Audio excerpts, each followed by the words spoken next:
গতকাল সারাটা দিন খুব সকাল সকাল আমার কল টাইম ছিল কোন সে আলো স্বপ্ন নিয়েতে। তো পৌঁছে গেলাম নারায়ণী 2 স্টুডিওতে বাইকে করে। ঘটনাচক্রে আমি তো বাইকে করে যাই, যে কোনো বাইক বুক করে। এবার রাস্তায় এত জ্যাম থাকে, বিশেষ করে কবরডাঙ্গা, একটু দেরি হয়ে যায় মাঝে মধ্যে 1-2 মিনিট। যাই হোক, ঢুকে যাচ্ছি মেকআপ রুমে। মেকআপ রুম তখনও ফাঁকা।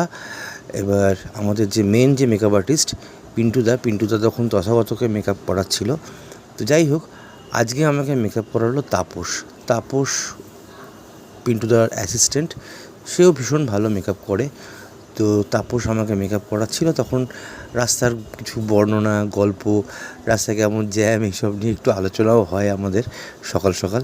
তো সেইগুলো করতে থাকলাম। তার মাঝখানে আমাদের সকলের প্রিয় রাম এসে চাটা দিয়ে গেল।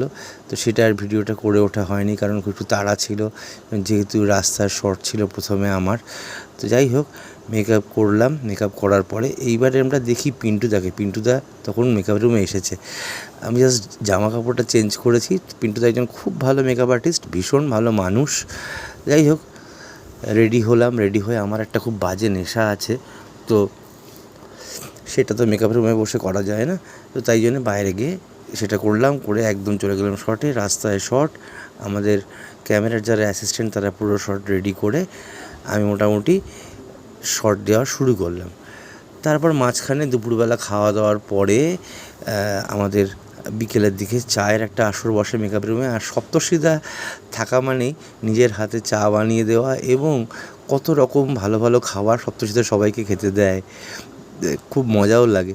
সবাই আছে এখানে। এই ভালোই আছি আমরা, চলছে।